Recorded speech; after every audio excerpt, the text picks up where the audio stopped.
Welcome to the Greyhawk DJC podcast. In today's podcast, we speak with Doug Rogers, the owner of Dinkers Pickleball Club in Denton, Texas. We hope you enjoy the podcast. Hey, Doug, how you doing? I'm good. How are you? Pretty good. Thanks you for coming on the show. Absolutely. Thank you so much for having me. Sure, no problem. All right, so you have a really interesting business. I think I do. When we walked in here, we were like blown away because it's really expansive and nice and bright and awesome. You're the owner of Dinkers Pickleball Club in Denton, Texas. Yes, sir. All right, tell us about Dinkers. Dinkers Pickleball Club. It's a 46,000 square foot building. I've got 15 indoor pickleball courts. It's a large facility. We're one of the largest indoor facilities in the state of Texas currently. Not the largest. There are some other bigger facilities, but we're one of the largest in the state. Okay. All right, so let's roll back the clock a little bit. Tell us like your background, where you're from, get to know you, and then like how this all came about. Absolutely. So I grew up in Midland, Texas. I went to Texas Tech University, and then I moved out to Dallas. My career, I was in the mortgage business for over 20 years. Okay. That's basically, in the mortgage business for over 20 years, and that was coming to an end. You know, I could see the darkness at the end of the road, and so I knew it was coming, so I had to decide to do something else, and picking up pickleball and opening this facility. This is the backup plan. What made you? Did you always ever want to become an entrepreneur or business owner? Absolutely not. Never. This is a first for me. I mean, I've always been, a regular Joe W-2 employee, and this was a big leap for me. So what made you just not want to get another job or get another mortgage type job? Why this, I guess? I'm 52 years old, man. Right. So those were slim pickings as far as going out and finding another job or doing anything like that. Okay. But it just came about that pickleball. I didn't even know about it 2 years ago. Right. I didn't know what it was.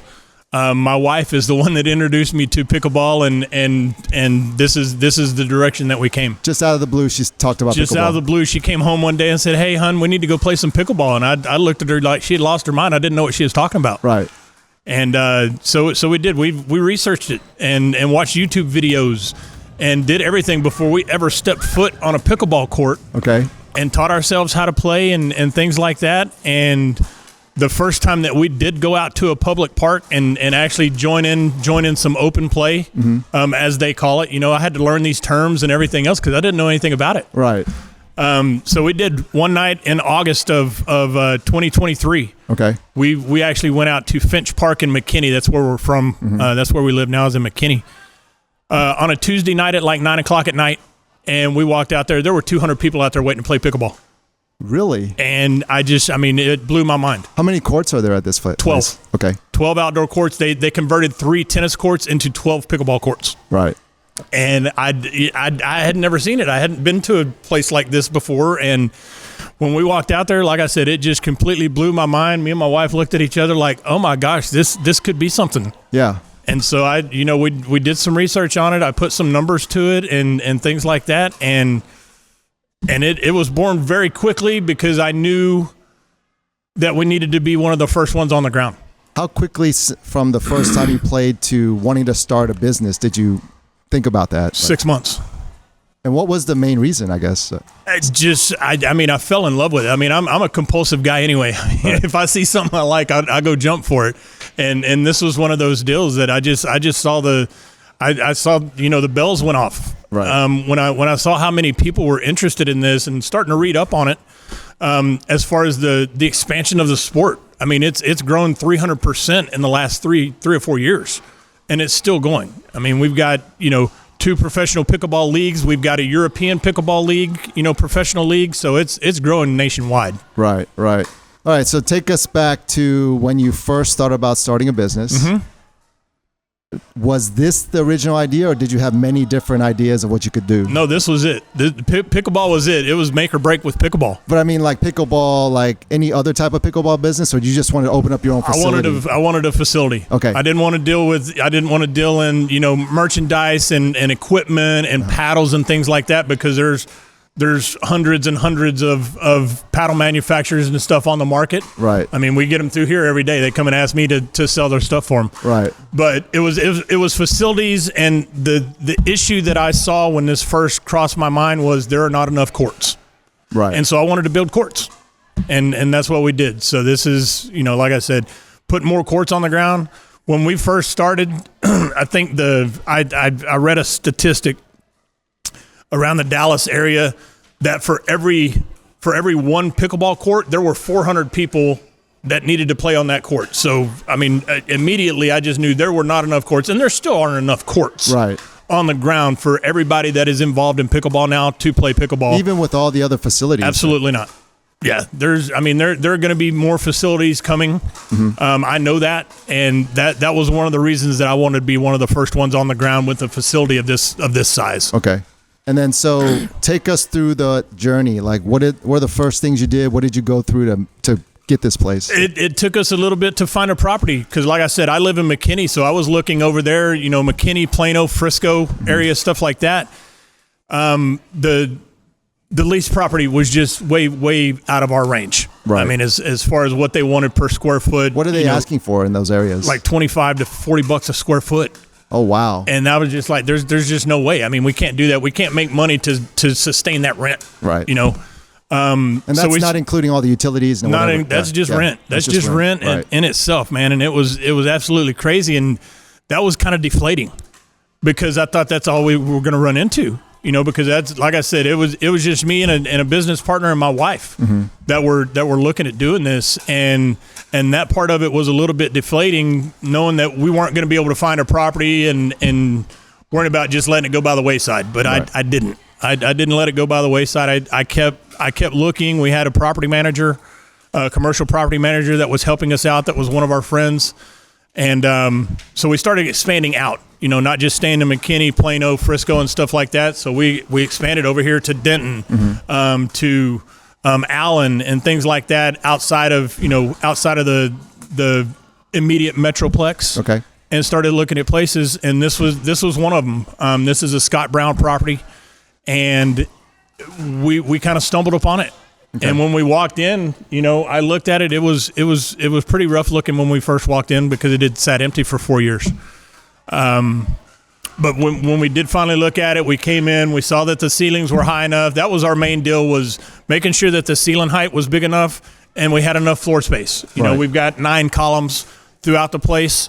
But with our drawings, when we got in here and started drawing it up, it was a perfect size for what we were looking to do. Did you have to hire someone to help you draw out the place? We did. Okay. Yeah, we had architects come out here and actually put our plans together for us. I mean, like I said, this was a spur of the moment deal, and we had to jump on it before somebody else did. Right. So this all came together. I mean, there was no real business plan when I started doing this. We made it up as we were making it up as we were going along. So when you get a facility like this, what does the owner ask you to do? Like, do they obviously you have your monthly rent? Mm-hmm.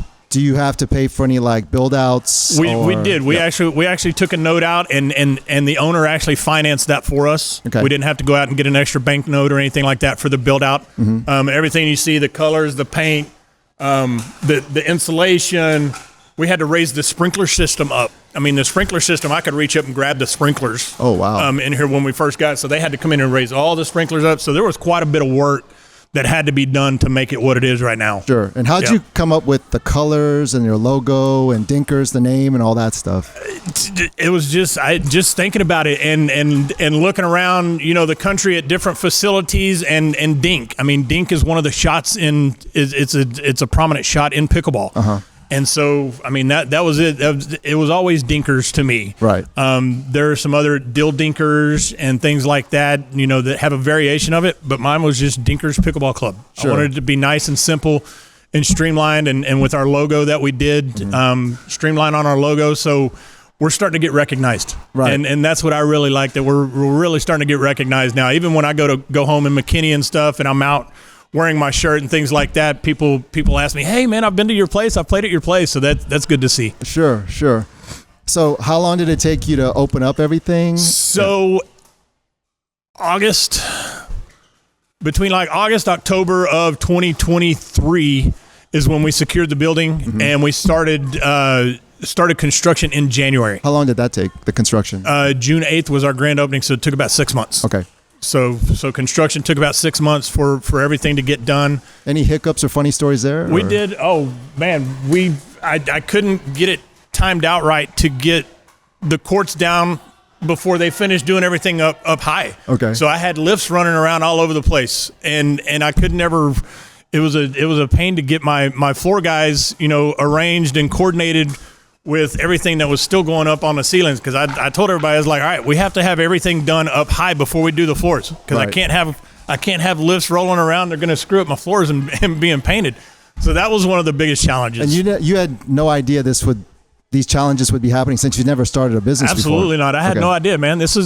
People were kind of leading us into this. The building owner, he was helping us with this. He basically, it was his own contractors that came in and doing our build out and actually helped walk us through and helped us out with the drawings and what we wanted where and how and everything else. Because I had no clue. Right. And so that was a little bit of a challenge as far as building, the bathrooms and stuff, for example.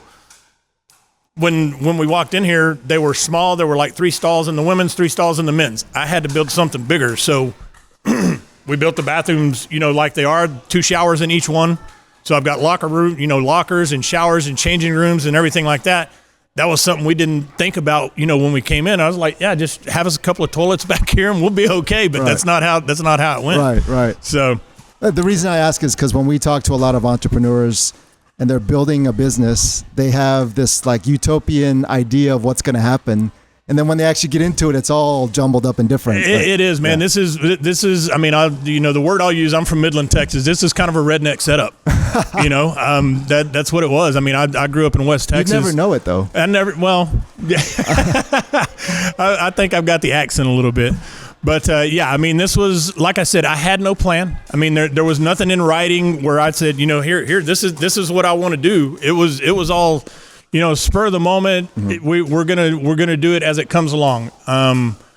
Obstacles that came up, we had to overcome those, not knowing they were even going to be there, and overcoming the obstacles, where we saw, like I said, the floors and coordinating, people doing things on lifts up in the rafters versus, getting my courts actually painted. Right. So just those things like that, it was a challenge, but it was fun. Because I've never done it before. Yep. But it was nothing that we couldn't overcome. Right. We didn't ever run into anything really that we couldn't overcome. So I find that fascinating that you say that, because when we walked in, it looks like a very professionally built place. Like there's no, like you're saying, disorganization here. Like the colors are great, the logo's great, the lighting's great, it's expansive. I would never know that it was just like someone who's never had any experience just making this up. Like it looks like a real facility here. So what kind of vision did you have when you're doing all this? Like like I said, there really wasn't one. I knew from playing and going out in public and saying, okay, and seeing the pickleball community, that was the biggest thing was, unlike tennis and things like that, pickleball, I realized very, very quickly on that it was very inviting, that it's, don't be intimidated to go and just jump on a pickleball court, and that's what it was for me.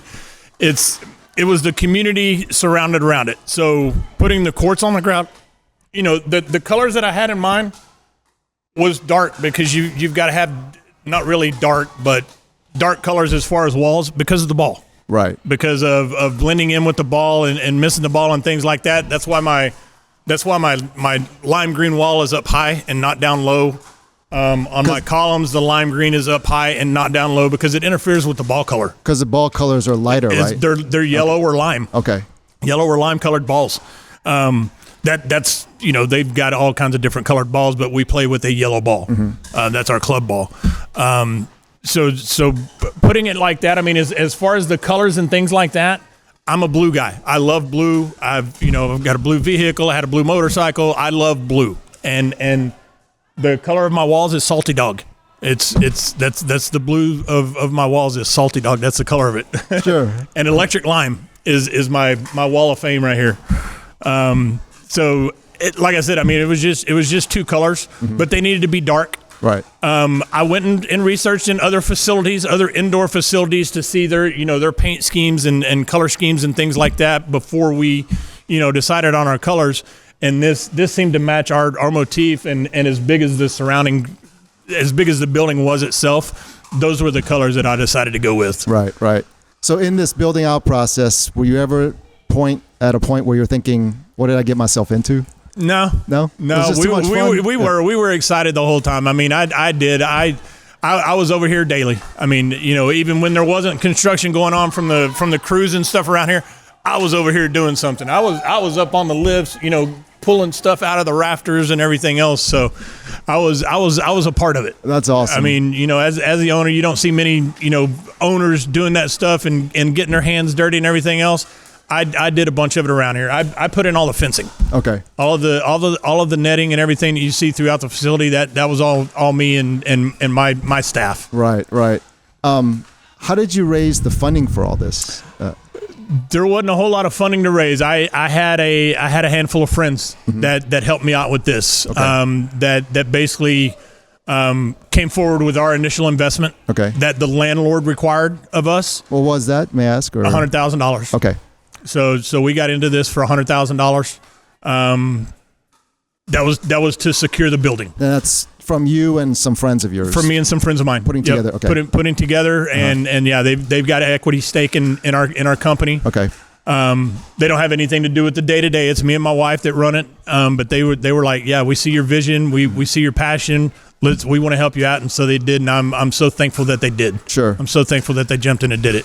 Because otherwise, I probably couldn't have done this. Right. If I didn't have a little bit of outside help, but I didn't have millions of dollars to do this. I mean, it was a very tight budget of what we did it, and help from the landlord because this building had sat empty for so long. So he was just ready to get it leased out. Right. So that helped as well.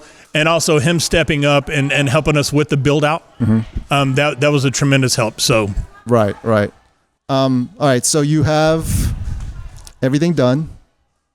The day comes where you launch the business. Oof. What are you thinking? Man, we were so excited. I was nervous. I thought I was going to throw up a couple of times. So our grand opening, we actually had our Chamber of Commerce ribbon cutting. Okay. On Friday the 7th, Friday June the 7th. Okay. Of 2024, we had our ribbon cutting with the Chamber of Commerce at Denton. Mm-hmm. Our ribbon cutting ceremony, come to find out, a couple of days later, our ribbon cutting ceremony was the largest one Denton has ever had. Oh, wow. For something like this. So we were very excited to hear that we had, that kind of turnout just for, an 11 o'clock to 12 o'clock in the afternoon ribbon cutting ceremony. And we had probably 150 people here. Nice. So it was very exciting. And then grand opening day, that Saturday morning, we were all here getting ready, a couple of hours early. We opened our doors at 11 o'clock. When we went to go open the doors, there was a line around the building. There was a line completely around the building, people waiting to get in here. How did those people find out about you? Word of mouth. We didn't have any outside advertising. It was all social media, word of mouth, advertising. That's all we had. So you had maybe a Facebook page? Had a Facebook page and Instagram page. And then you just blasted out your opening. That was it. Yeah, our grand opening's here. So that day we probably ran 700 to 800 people through here. Oh, wow. All day long. We were open from 11 a.m. to 10 p.m. and we were full from the minute we opened the doors until we closed. Did you reach out to any pickleball groups or anything like that? We did. Okay. Like I said, that was just our grand opening. That was just, hey man, okay, now we've got the doors open, we've got people playing pickleball. Yeah. Now we got to start running the business. Sure. So yeah, along with that came challenges as far as the programming and things like that. That's the biggest deal with a facility of this size.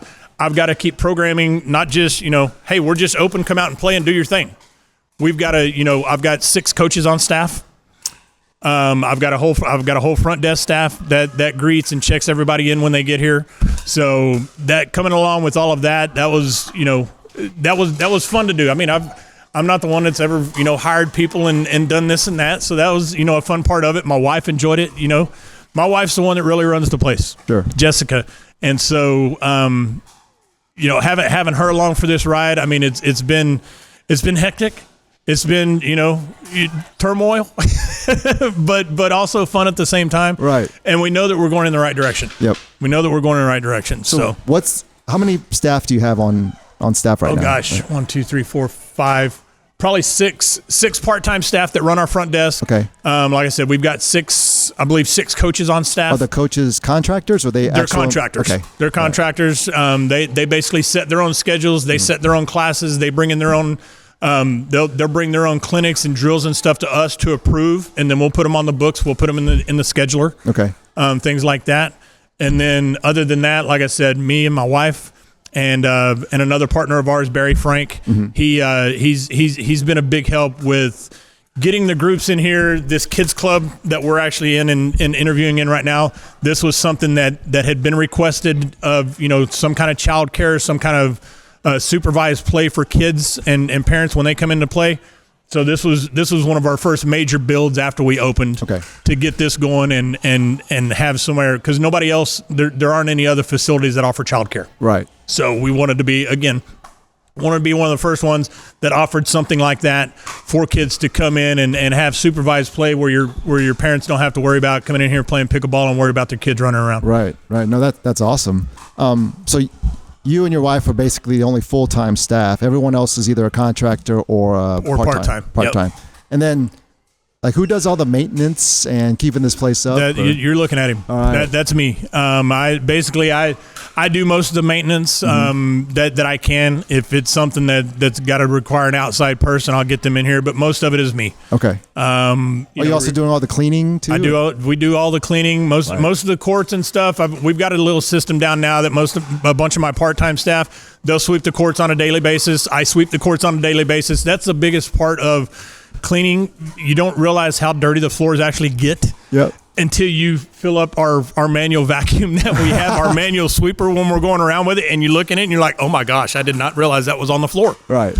And like I said, it's rubber and hair, unfortunately. Shoe rubber and just hair. Right. Like I said, it's tough to clean this size of a facility because they really need to be done every day. Yep. We just don't have the capacity to do it every day. Right. So, but yeah, so as far as the maintenance, the cleaning and stuff like that, that's all staff that does that. We don't have any outside contractors doing that stuff. It's all us, all our little family that runs this thing. Right. All right. So you've opened. Now you got to run the business. What are your main revenue streams for the facility? So memberships. Okay. We have a handful of membership options. Okay. Not just one or two. So we've got a little bit of variety for different styles of play. Mm-hmm. So our memberships, that's one of our main drivers. Tournaments. Okay. Leagues is a big driver. We have 5 to 6 leagues every 6 weeks. Okay. That we put on, and they're evening leagues. We're looking to put on more. The more requests that we get and the more interest that we get in our leagues, we put more leagues on the books. So are you running the leagues, or is that an independent league that comes in and absolutely no? We run our own leagues. Okay. Right. Some of we have been approached by outside leagues that wanted to come in here and utilize court space and stuff like that. It just some of those just didn't fit with our business plan. Okay. I mean, as far as the revenue that we would gain from that, didn't really fit our motif. Right. So we run our own leagues. We do have outside tournament directors come in. Mm-hmm. There are 3 that we've two that we really, actually 3 that we really work with since we opened, that we have ongoing tournaments with throughout the year. We're already planning 2026 with a couple of these tournament directors. Pickleball Power Play is one of those. PIG Pickleball is great is one of those, and then also ATP Pickleball. Those are the 3 outside tournament contractors that we have that we'll lease the facility out to, and they actually run the tournaments. They direct the tournaments. Okay, and they have a fee for that too, I guess. All right. Yep. And then that fee comes from people entering the tournament. That's correct. Okay. Yeah, they get their entry fees. We work up a deal with them, whether it's court rental time and they pay for that, or they're renting out the entire facility for a certain amount of time. So we work that out with them, and then basically, it's all entries. It's all entry fees. And then organize the referees and stuff. They organize like referees. Okay. They get their sponsors and stuff like that. We actually we'll get sponsors as well, but they bring in their own sponsors and things like that.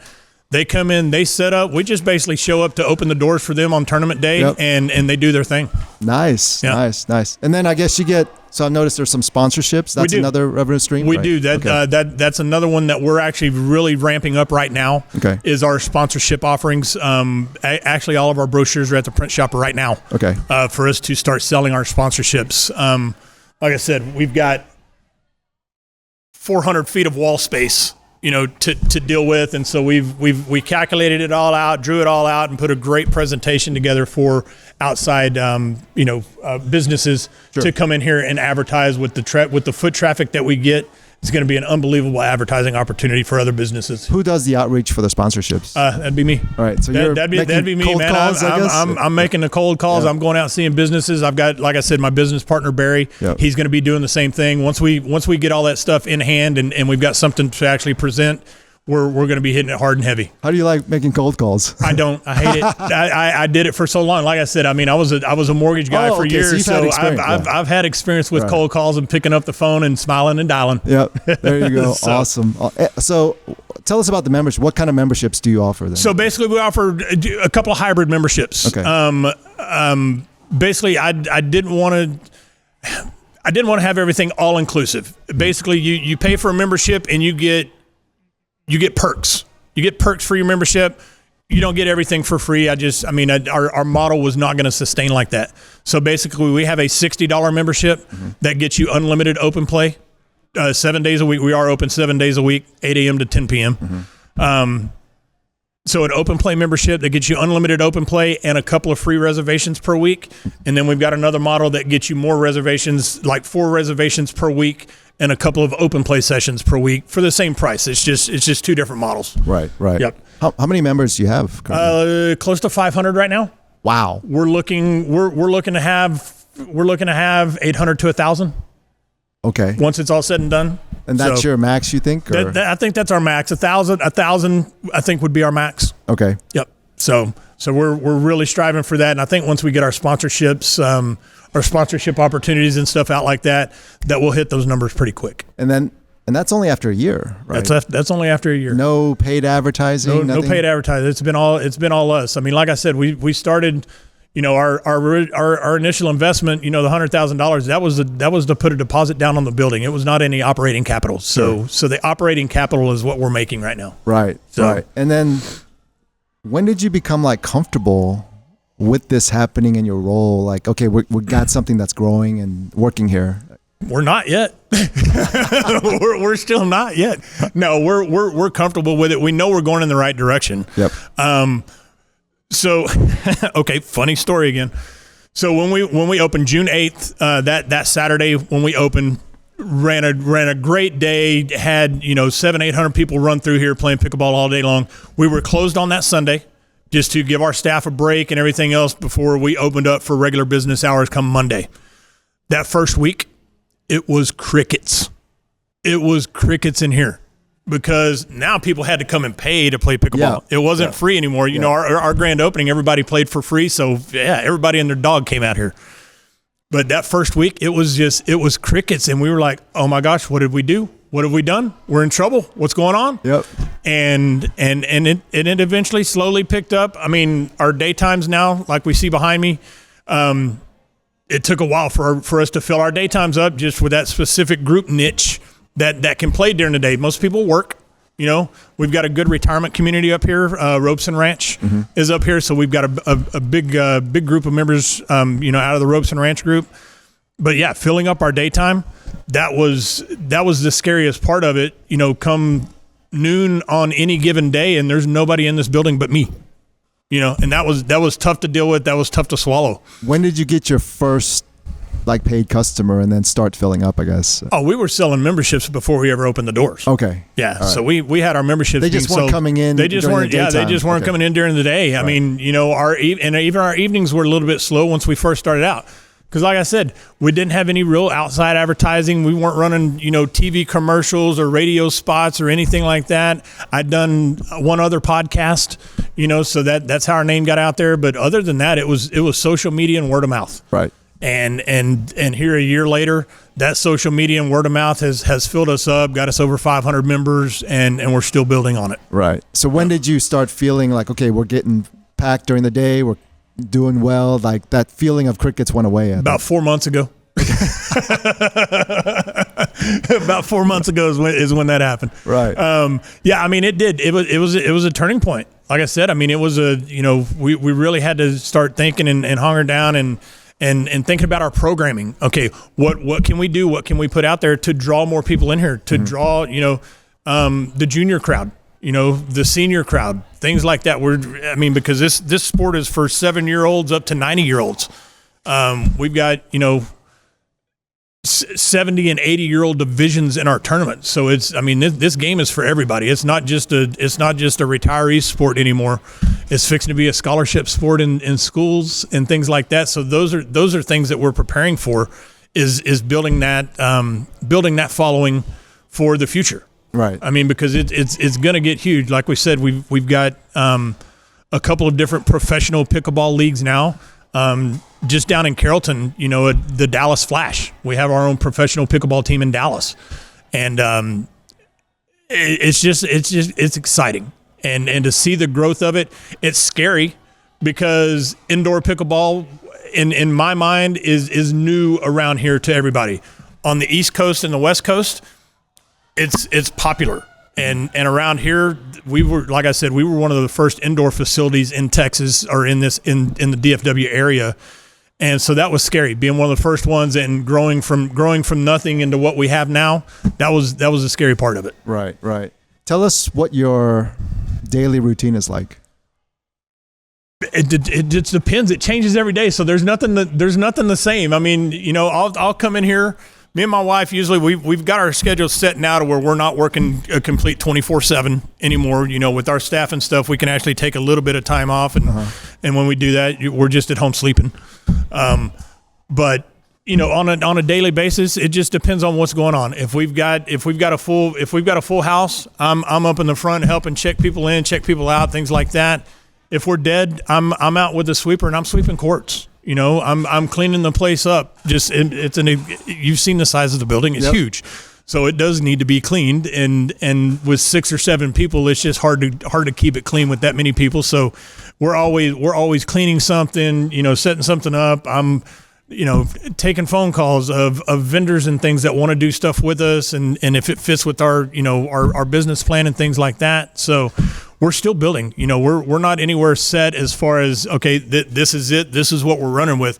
We're improving and expanding and trying to add features that will attract people and attract people to come in and play pickleball every day. Right, right. And when do you think you'll get to a point where, or do you like the day-to-day stuff, or do you want to be more like the owner that does, like, thinking about the future? That's where I want to be. Marketing, whatever, things like that. Yes, that's where I want to be. I don't necessarily want to be the one running the day-to-day. My wife doesn't want to be the one running the day-to-day, but we are right now because we have to. Right. And again, that's a good experience for me because we've never done it. Mm-hmm. So this is, it's great experience for both of us. But yes, eventually we want to, once we do expand, because this isn't our only, this is not the only facility that we want to have. We want to expand. We want to start franchising opportunities with our brand, Dinkers Pickleball Club. Mm-hmm. So that's we're constantly working on that. And like I said, I've got another partner, Robbie, that's going to head up our franchising opportunities for us, because that's what he does. He's a Jack in the Box franchisee, mm-hmm. So he knows the ins and outs of franchising and things like that. So he's our partner that's helping us put that together, right, for our expansion. And we hope to expand here pretty quickly. Like I said, been open a year, and I've already got people calling me saying, "Hey, would you consider opening another location? We would be interested in opening one of a Dinkers Pickleball Club in our location." So those are people that are coming to talk to us as well. Yeah, so and that's exciting. Speaking of that, what kind of people are contacting you now that you're kind of up and running and doing well? Just people just like me. I mean, it's kind of funny. It's not just, business people that, hey man, I've got this and this is what I'm going to do. They're kind of like me. They see the opportunity, don't know really how to go towards getting it. So they're coming to me and trying to get advice. I don't have a whole lot for them, man, because I just started this thing on a whim. Right. And it worked out. We worked our way through it, worked our way through the kinks and everything else. So we've had to write our own playbook.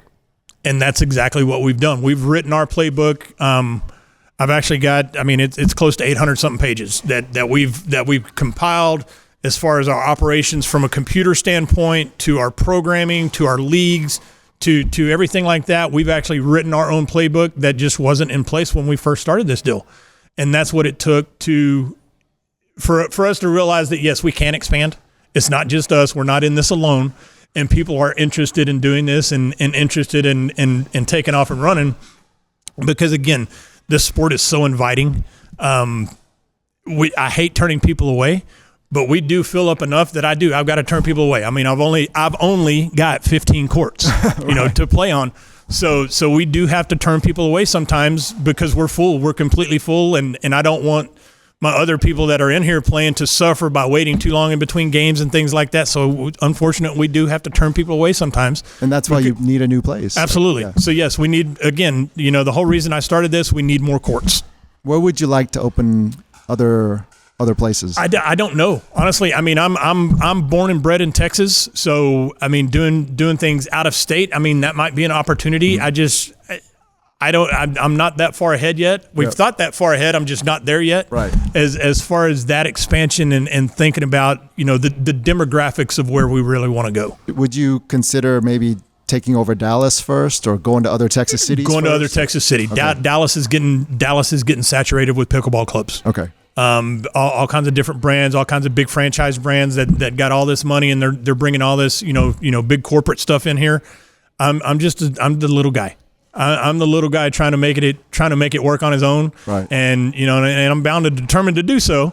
It's just going to take me a little bit longer than these other big guys. Sure. And then I don't know if Midland's big enough, but is there a special place in your heart to open this place up in Midland? No, not really. Once I left Midland, I was pretty much done with Midland. Okay. We still go back. My wife still has family there. All of my family moved away, right outside of me getting out of high school. So there wasn't a whole lot for me to go back to. But smaller towns, we thought about doing in smaller towns. Like I said, coming out to Denton, 150,000 people in the Denton area. We're right next to two universities. Yep.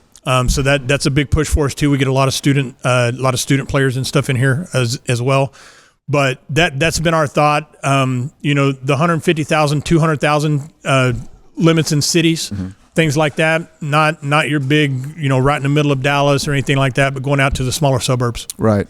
And Texas is growing exponentially. It is. Texas is growing exponentially. You're like in the perfect situation. Absolutely. Everything's going north. Yeah. Everything's going north. We'll be in Oklahoma soon. Yes, yeah. Exactly. Yeah, you won't be able to tell Oklahoma from Texas, here eventually. Right. Well, now that you've gone through all this, a simple question, would you ever see yourself having another 9-to-5 job? No, not from this. I mean, like I said, I'm bound and determined to make this work and make it skyrocket and be what it can potentially be that I know it can be. Yep. So no, this is, like I said, this is the backup plan. Yep. And we'll end with this. How about, what are your tips and advice for people who want to start a business? Yep. Ooh. Do your research. I mean, research. Don't just. I mean, like I said. I mean, I jumped into this. I did do some research. Couple of things we might have done differently. I mean, as far as raising capital, that was probably one of my biggest mistakes. Is I jumped into this basically with no money, and made it work like that. My suggestion would be, make sure you've got some backing. Right. Make sure you got some capital backing. It took us a while to get up to where we were comfortable, where making our bills and things like that, and that's still a concern. Just because we didn't start out with any capital. So that would be my biggest suggestion. Somebody coming into this, because it's a big footprint. It's not a difficult operation to run, but it is a big footprint. It is a lot of space. It's a big space to do so. But running it, make sure you got your programming. Get your programming in gear from the get go. and you'll fill the building up. But yeah, capital, having some capital to operate with, especially during the first year, that I think that's a must. That I went a different route of doing that, so it's been a little bit tougher on us getting up and going than it would be for other people that come in here with a little bit of money. Right. All right. Well, that was a great and interesting story. It's a great facility. I mean, we love this place. Thank you very much. But all the best of luck, success, and thank you for doing this. Thank you so much. I really appreciate it. I enjoyed it.